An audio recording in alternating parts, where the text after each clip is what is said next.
Hi and welcome to the discrete structure. इस session पे हम लॉ ऑफ लॉजिक्स के कुछ प्रैक्टिकल क्वेश्चंस देखेंगे, विच मीन एक्सरसाइज क्वेश्चन देखेंगे, क्योंकि प्रीवियस सेशन पे हम जान चुके हैं कि प्रोपोजिशनल इक्विवेलेंस क्या है और लॉ ऑफ लॉजिक्स के रूल्स क्या कहते हैं कि किसी भी कंपाउंड प्रोपोजिशंस में फॉर्म किस तरह से होगी तो उसकी इक्विवेलेंसीज फॉर्म्स में क्या हो सकती हैं। लिहाजा वीडियो फर्दर स्टार्ट करने से पहले बताता चलूँ कि इससे रिलेटेड प्रीवियसली तमाम वीडियोज़ मेरे यूट्यूब चैनल पर मौजूद हैं, जो कि फहद हुसैन सीए से सर्च करने के बाद देखी जा सकती है। आप मेरे यूट्यूब चैनल पर आएंगे, इसके प्लेलिस्ट पर जाओगे जहाँ डिफरेंट डिसिप्लिन्स की वीडियोस मौजूद है, विद ईज इन तमाम को वॉच किया जा सकता है। इसके अलावा इसमें इस्तेमाल होने वाले content related material which mean presentation, slide code, ये तमाम चीज़ें मेरे ब्लॉग fahadhusaincs.blogspot.com पे मौजूद है, जहाँ पर आने के बाद तमाम मटेरियल को फ्री डाउनलोड करके यूज़ किया जा सकता है।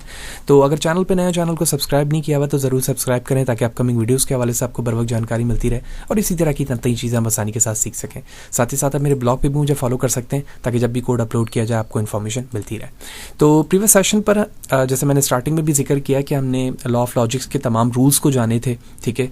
कुछ एग्जांपल्स भी हमने देखी थी और इस सेशन पर हम 5 अलग एग्जांपल्स देखेंगे कि कंपाउंड प्रोपोजिशन को लॉ ऑफ लॉजिक के जरिए से कैसे सॉल्व किया जाता है। तो सबसे पहले हमने देखा था कि अगर हमारे पास कोई कंपाउंड प्रोपोजिशन मौजूद होती है तो by using approach of the truth table, ठीक है, हम उसे प्रूव कर सकते हैं कि उसकी equivalencies right hand side left hand side बराबर आ रहे हैं या नहीं। तो मैं इसे कह सकता हूँ कि ये अप्रोच नंबर 1 है। जबकि इस सेशन पे हम अप्रोच नंबर 2 की तरफ जा रहे हैं, लॉ ऑफ लॉजिक्स, कि किसी भी कंपाउंड प्रोपोजिशन की इक्विवेलेंसीज को आप किस तरह से लिख सकते हैं।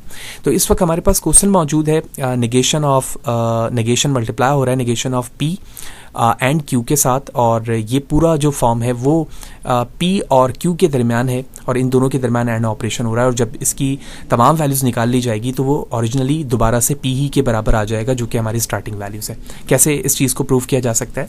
सबसे पहले हमने लेफ्ट हैंड साइड की जो वैल्यूज़ थी वो यहाँ पर उतार ली, और सबसे पहले अगर मैं इस चीज़ को ऑब्जर्व करूँ, इस पार्ट को, तो यहाँ पर मैं एक रूल अप्लाई होता हुआ देख रहा हूँ, one of the famous rule that is said to be a De Morgan's. De Morgan's क्या कहता है कि पी एंड क्यू के दरमियान एंड या और ऑपरेशन हो रहा हो और वो पूरी जो ब्रैकेट है वो नेगेशन से मल्टीप्लाई हो रही, और यहाँ पर ऐसे ही है।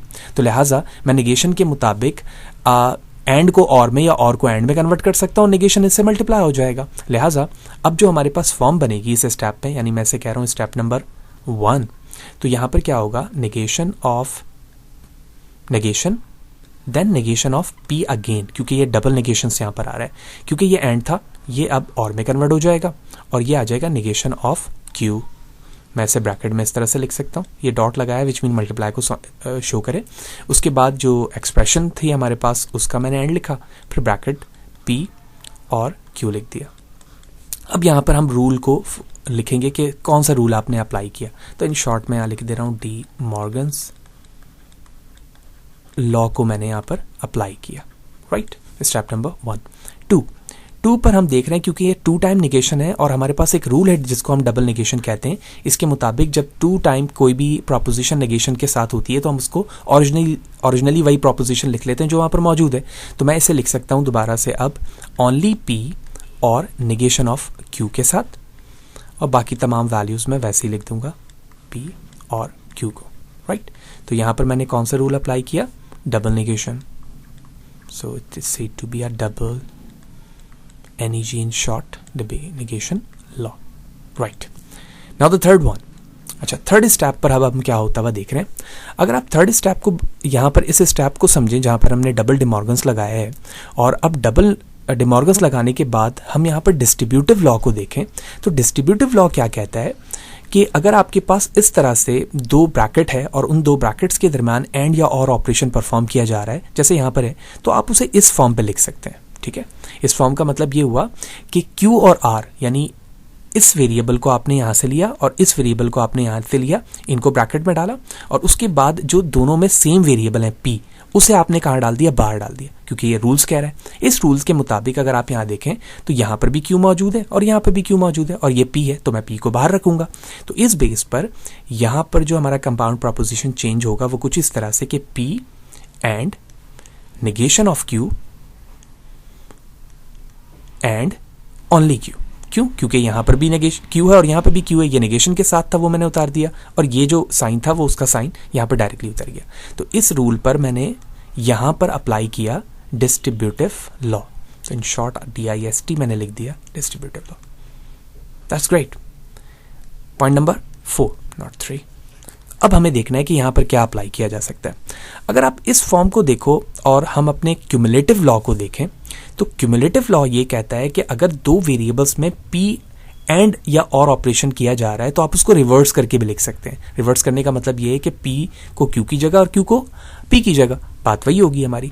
तो इस बेस पर, इस पॉइंट पर अगर आप देखें तो मैं इसको रिवर्स करके लिख सकता हूं ना, क्योंकि मैं इस जगह पर, इस पॉइंट पर यहां पर क्यूमुलेटिव लॉ अप्लाई करना चाह रहा हूं। तो मैंने पी वैसे ही लिखा, उसके बाद जो ऑपरेटर है वो भी मैंने लिखा। अब ये साइन यानी मैं क्यू लिखता हूं, उसके बाद इस निगेशन ऑफ क्यू को आगे लेकर चला गया, राइट। तो यहां पर मैं कह सकता हूं कि यहां पर मैंने अप्लाई किया क्यूमुलेटिव, इन शॉर्ट लिख लिया, लॉ, राइट, स्टेप नंबर 5 पे। अब हम क्या कर सकते हैं, अगर आप इस ब्रैकेट को देखें तो यहां पर हमारे पास क्यूमुलेटिव लॉ तो अप्लाई कर लिया। अब हम सिंपल अगर निगेशन लॉ देखें तो निगेशन लॉ क्या कहता है कि निगेशन सिंपल लॉ ये कहता था हमें कि अगर पी अपने ही निगेशन के साथ एंड या और हो रहा हो तो या तो वो आपको टॉटोलॉजी रिटर्न करेगा या कॉन्ट्रडिक्शन, जिसको हम ट्रू या फॉल्स कह रहे होते थे। तो अगर आप यहां देखो तो क्यू है और क्यू के साथ कौन सा ऑपरेशन हो रहा है, एंड। तो ये रहा एंड और निगेशन ऑफ पी यहां पर मौजूद है, तो निगेशन ऑफ क्यू, वेरिएबल तो कोई भी हो सकता है। अब इस रूल के मुताबिक हमारे पास तमाम वैल्यू कॉन्ट्रडिक्शन फॉल्स आएगी। तो अब मैं यहां पे लिखूंगा पी और यहां पे क्या लिख सकता हूं, ये एफ लिख सकता हूं, ठीक है। तो मैंने इसकी जगह एफ लिख दिया, राइट। तो यहां पर मैंने कौन सा रूल अप्लाई किया, यहां पर अप्लाई किया मैंने निगेशन, इन शॉर्ट लिख दिया negation laws, right. Step number 6 will be the final. अब अगर आप देखें कि आइडेंटिटीज लॉ को अगर आप देखें तो आइडेंटिटी लॉ यहां पर क्या कहती है कि अगर आपके पास कोई वेरिएबल हो और उस वेरिएबल में और ऑपरेशन परफॉर्म हो रहा हो एफ के साथ, तो वो आपको क्या रिटर्न करेगा, पी। और यही चीज यहां पर हो रही है, तो मैं इसकी जगह आप डायरेक्टली क्या लिख सकता हूं, P. And that's all step shows that this is a right equivalencies and hence prove that the left hand side is equal to right hand size. That's it to be approved. That's great. पहली example हमने की, एक एक step में यहाँ पर mention कर रहा हूँ ताकि समझना आपके लिए आसान हो, ठीक है। सेकंड एग्जाम्पल में चलते हैं। सेकंड एग्जाम्पल में कहा जा रहा है कि आपके पास जिस तरह से हमने रूल्स देखे हैं तो जो बेसिक रूल्स हैं वो तो बड़े आसान है, लेकिन जब आप इम्प्लीकेशन या बाय कंडीशन पे जाते हो तो थोड़े से ट्रिकी स्टेप्स होते हैं, ये भी हमें याद रखना होता है। तो सेकंड क्वेश्चन में कहा जा रहा है कि अगर आपके पास निगेशन पी इंप्लाइज क्यू है तो ये इक्विवेलेंट होगा इस चीज़ के, ठीक है, इस चीज़ के ये इक्विवेलेंट होगा। तो इस चीज़ को हमें प्रूव करना है लॉ ऑफ लॉजिक के साथ। सबसे पहले मैं क्वेश्चन लिखता हूँ, तो निगेशन पी इंप्लाइज क्यू, ठीक है। अब मुझे ये प्रूव करना है। तो फर्स्ट अगर आप रूल देखें, कौन से रूल हम इसमें अप्लाई कर सकते हैं, इम्प्लीकेशन रूल अप्लाई कर सकते हैं। मैं शो करता हूं पहले स्लाइड से कि इम्प्लीकेशन रूल पे हमने क्या देखा था। अगर आप इस पार्ट को देखो तो इसके मुताबिक मैं इस रूल को अप्लाई कर सकता हूं, ठीक है। इस रूल को भी अप्लाई कर सकता हूं या चाहूं तो मैं इस रूल को अप्लाई कर सकता हूं, क्योंकि दोनों में सेम है। तो हम पहले इस रूल को लेकर चलते हैं, ठीक है। इस रूल के मुताबिक P इंप्लाइज Q कन्वर्ट हो जाएगा। अगर मैं यहाँ पे लिखूं स्टेप नंबर 1 के मुताबिक कि जब मैं इसे रिटर्न कर रहा हूं तो क्योंकि ये आउटसाइड पे नेगेशन से मल्टीप्लाई हो रहा है, अभी हमने रूल सिर्फ इसके मुताबिक देखा है, तो इसके मुताबिक जब मैं देख रहा हूं तो मैं लिखूंगा निगेशन ऑफ P और यहाँ पर आ जाएगा और एंड सिंपल Q। तो इस स्टेप के मुताबिक मैंने यहाँ पर क्या अप्लाई किया, जो फर्स्ट रूल यहाँ पर अप्लाई किया है वो इम्प्लीकेशन लॉज, ठीक है, हमने अप्लाई किया फर्स्ट के मुताबिक। 2 अगर आप 2 पे देखें तो अभी हमने देख लिया कि डिमॉर्गन्स अप्लाई कर सकता हूँ यहाँ पर, और डिमॉर्गन्स के साथ साथ डबल निगेशन भी, ये अपनी इस स्टेप पे हमने देख चुके हैं। तो अगर मैं इन दोनों स्टेप्स को एक साथ ही परफॉर्म कर लूँ तो मैं एक स्टेप बचा सकता हूँ, लेकिन मैं रीजन में ज़रूर लिखूंगा यहाँ पर। तो डबल निगेशन के साथ ये चीज़ कैंसिल भी हो जाएगी, तो मैंने P लिख दिया, क्योंकि ये यहाँ पर क्या मौजूद है ओरिजिनली और मौजूद है, तो ये एंड में कन्वर्ट हो जाएगा और ये निगेशन इसके साथ आ जाएगा। तो मैंने यहाँ पर 2 काम अप्लाई किए, डिमॉर्गन्स भी अप्लाई किया और साथ ही साथ डबल निगेशन भी अप्लाई किया, ठीक है। तो दोनों चीज़ें मैंने यहाँ पर डबल निगेशन भी अप्लाई किया, 2 रूल्स यहाँ पर अप्लाई कर दिए। तो मैं 2 और 3 दोनों यहाँ पर स्टेप लिख रहा हूँ। एंड द लास्ट थिंग, अगर आप देखें तो जो चीज़ हमारे पास यहाँ पर आई है P and negation of Q actually यही चीज़ वो है जो हमें प्रूव करनी थी। देखें अगर आप, यही चीज़ थी, and that's it to be the proved. वाला, दैट्स ग्रेट। 2 एग्जाम्पल हमने कर ली। तीसरी एग्जाम्पल है शो दैट, हमारे पास कंपाउंड एक्सप्रेशन या प्रोपोजिशन लिखा हुआ और हमें प्रूव करना है कि ये क्या है, कॉन्ट्रडिक्शन। कॉन्ट्रडिक्शन का मतलब ये है कि तमाम वैल्यूज़ हमारे पास क्या आ रही होगी, यहाँ पर फॉल्स आ रही होगी। ठीक है, सबसे पहले अगर आप क्वेश्चन को देखें तो क्वेश्चन के मुताबिक अगर मैं इस पार्ट को थोड़ी देर के लिए सिर्फ P कहूँ क्योंकि यह है ही P, और इस पूरे पार्ट को Q कहूँ क्योंकि ये ब्रैकेट के अंदर है, तो ब्रैकेट के बाद निगेशन मौजूद है, तो यहाँ पर क्या मैं कंप्लीटली ही इनिशियली डिमॉर्गन अप्लाई कर सकता हूँ? जब मैं डिमॉर्गन अप्लाई करूंगा तो जब मैं इन साइड पर आऊँगा तो डबल निगेशन भी हो जाएगा। दोनों चीज़ें यहाँ पर अप्लाई हो रही हैं। तो अगर मैं सॉल्व करूँ स्टेप नंबर 1 और 2 दोनों के साथ, तो जब मैं डिमॉर्गन्स और डबल निगेशन अप्लाई कर रहा हूँ यहाँ पर, तो हमारी इक्वेशंस कन्वर्ट हो रही है। निगेशन ऑफ P ओरिजिनली रही, ठीक है, साइन यहाँ पर और का था तो मैं डायरेक्टली इसको कन्वर्ट करके एंड लिख सकता हूँ निगेशन के मुताबिक। डबल निगेशन यहाँ पर अप्लाई हो रही होगी तो मैं डायरेक्टली इसकी जगह लिख दूंगा P और एंड Q, ये चीज़ ब्रैकेट में आ जाएगी, राइट। तो हमने 2 चीज़ें यहाँ पर अप्लाई की, De Morgan's and double negation law, right. Third पे चलते हैं। थर्ड स्टेप क्या कहता है? अगर हम क्वेश्चन को देखें तो इस एक्सप्रेशन को देखें तो एसोसिएटिव लॉ को अब हम यहाँ पर अप्लाई होता हुआ देख रहे हैं।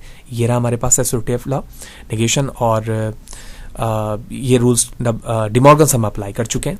तो इसके मुताबिक अगर फॉर्म इस तरह की जब होती है हमारे पास, जैसे आप क्वेश्चन में देख रहे हो यही फॉर्म है ये वाली, तो इस फॉर्म को ब्रेक करके इस तरह से लिखा जा सकता है। ठीक है, क्या किया गया हमने कि जो फर्स्ट वेरिएबल P था उसे बाहर लाया गया और सेकंड वेरिएबल के साथ इस R को मर्ज करके इन ब्रैकेट लिख दिया गया।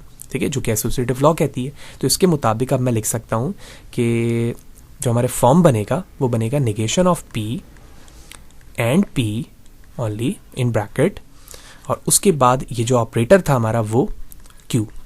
ठीक है, क्योंकि जो वेरिएबल्स बाहर थे वो अंदर आ गए और अंदर वाले बाहर आ गए, तो इस बेस पर यहां पर हमने जो रूल अप्लाई किया वो है एसोसिएटिव लॉ, राइट। अब अगर आप देखें तो इस स्टेप 4 पे मैं यहाँ पर कॉन्ट्रडिक्शन अप्लाई होता हुआ देखता हूँ। ठीक है, कॉन्ट्रडिक्शन को अगर आप देखें तो कॉन्ट्रडिक्शन के मुताबिक क्या हो रहा है कि 2 वेरिएबल्स हैं, दोनों के दरमियान एंड ऑपरेशन अप्लाई हो रहा है इस जगह पर अगर आप देखें तो इसके मुताबिक हमारा जो रूल्स कहता है, तो इस कॉन्ट्रडिक्शन में निगेशन को हम अप्लाई होता हुआ देख रहे हैं यहाँ पर, क्योंकि वेरिएबल P और निगेशन ऑफ P है और इसके दरमियान क्या मौजूद है, एंड मौजूद है। तो हम यहाँ देख रहे हैं और उसकी वैल्यू क्या आ रही है, फॉल्स आ रही है। तो इस पार्ट की जगह पर मैं यहाँ लिख सकता हूँ ओनली F, और ऑपरेटर वैसे ही रहा और Q भी आ गया। ठीक है, तो यहाँ पर हमने अप्लाई किया कॉन्ट्रडिक्शन, जिसको हम सिंपल निगेशन लॉ कह सकते हैं या कॉन्ट्रडिक्शन लॉ भी आप लिख सकते हैं। एंड द लास्ट वन, अगर आप किसी भी ट्रू या एफ के साथ किसी दूसरे कंपाउंड सिंपल प्रोपोजिशन को एंड के साथ जब परफॉर्म कर रहे होते हैं, अगर आप इस पे देखें जो डोमिनेंट लॉ और क्यूमुलेटिव लॉ होता है, तो उसके मुताबिक हम यहाँ पर डायरेक्टली लिख सकते हैं कि इसकी वैल्यूज़ क्या आएगी, फॉल्स ही आएगी। और इस रूल को हम यहाँ पर मेंशन भी देखते हैं डोमिनेशन लॉ पे, और यही चीज़ हम यहाँ पे देख रहे हैं कि हमारे पास F है और एक प्रोपोजिशन और उनके दरमियान एंड ऑपरेशन अप्लाई हो रहा है, तो वैल्यूज़ क्या रिटर्न हो रही है, F। तो मैं यहाँ पर मेंशन कर सकता हूँ इस रूल को, in short domination law. So that's prove that कि जब हम इस एक्सप्रेशन को सॉल्व कर रहे हैं तो हमारे पास जो वैल्यू रिटर्न हो रही है वो कॉन्ट्रडिक्शन की यानी फॉल्स ही रिटर्न हो रही है। इसके बाद हमारे पास एक और एग्जांपल है। इस एग्जांपल के मुताबिक हमारे पास डबल निगेशन प्रॉब्लम भी यहाँ पर अप्लाई हो रही है। एक्चुअली ये वही क्वेश्चन है जो हमने यहाँ पर अभी सॉल्व किया है, दिस वन। ठीक है, इसी क्वेश्चन को यहाँ पर जो है दोबारा लिखा गया है, तो मैं चाहूँगा कि आप इसे अपने साइड से ज़रूर कोशिश करें, वीडियो पॉज करें और यहाँ पर सॉल्व करके दिखाएं, और जब मुझे कमेंट्स पे ज़रूर बताएं कि आपने क्या जो चीज़ अभी देखी है उसके मुताबिक आपको तमाम रूल्स याद हैं या नहीं। ठीक है, लास्ट एग्जाम्पल पे चलेंगे। इस एग्जाम्पल को मैंने डायरेक्टली लिखा हुआ है ताकि टाइम को बचाया जा सके, और यहाँ पर हम डिफरेंट रूल्स को अप्लाई होता हुआ देख रहे हैं। ठीक है, कैसे? सबसे पहले तो हमारे पास एक कंपाउंड जो है वो प्रोपोजिशन मौजूद है जिसमें वेरिएबल्स मौजूद हैं और उसकी इक्वलेंसीज को हमें इसके बराबर लेकर आनी है और इक्वलेंसीज को हम इस 3 बार से रिप्रेजेंट कर रहे होते हैं एज यूजुअल। हमने लेफ्ट साइड लिया तो जब भी हम नेगेशन साइन को ब्रैकेट के बाहर देखते हैं तो हमें सबसे पहले ये अंडरस्टैंड करना चाहिए कि यहाँ पे डिमॉर्गन्स अप्लाई हो रहा है या नहीं। ठीक है, तो हमने डिमॉर्गन्स अप्लाई किया, तो डिमॉर्गन्स अप्लाई करते हुए क्या हुआ, ये नेगेशन आर के साथ आया। ब्रैकेट के अंदर अगर आप आर के बाद देखें जो लॉजिकल कनेक्टिव्स हैं वो हमारे पास और था, वो एंड में कन्वर्ट हो जाएगा। ठीक है, फिर ब्रैकेट के अंदर नेगेशन साइन गया और वो उस पूरे ब्रैकेट को मल्टीप्लाई कर रहा है। ठीक है, अगर आप इन साइड पे जाएं तो इन साइड के अंदर भी आप कंडीशनल देखेंगे जो डिसजंक्शंस अप्लाई होता हुआ दिखेगा। तो फर्स्ट रूल पे तो हमने यहाँ पर डिमॉर्गन्स अप्लाई कर लिया। डिमॉर्गन्स के बाद इस स्टेप्स को अगर आप देखें तो नेगेशन ऑफ आर है और नेगेशन के साथ ये कंप्लीट पूरी ब्रैकेट है और ये पार्ट बड़ा इंपॉर्टेंट है जहाँ पर हमें इम्प्लीकेशन को भी अप्लाई होता हुआ दिख रहा है। ठीक है, तो कंडीशनल रिटन एज डिसजंक्शन, तो डिसजंक्शन हमें क्या कहता है कि हम स्टेटमेंट को रीफ्रेज करके दोबारा से लिख सकते हैं। जैसे अगर आप इस स्टेप को देखें तो इस स्टेप के मुताबिक मैं यहाँ पर इम्प्लीकेशन अप्लाई कर रहा हूँ और इम्प्लीकेशन को कन्वर्ट करके मैं इस रूल के मुताबिक लिख सकता हूँ। ये चीज़ हमने यहाँ पर भी देखी थी अभी। ठीक है ना, जब हम इस क्वेश्चन को सॉल्व कर रहे थे तो इम्प्लीकेशन पर मैंने वैल्यूज़ को रिटर्न करके दिखाया था कि मैं इस तरह से उसको लिख सकता हूँ। ठीक है, इम्प्लीकेशन रूल के मुताबिक। तो इसी रूल को यहाँ पर भी अप्लाई किया है इस साइन के साथ। ठीक है, तो यही वजह है कि इसको इम्प्लीकेशन भी अप्लाई किया गया और साथ ही साथ उसको रीराइट कर दिया गया है। ठीक है, ये रूल नंबर 2 हो गया।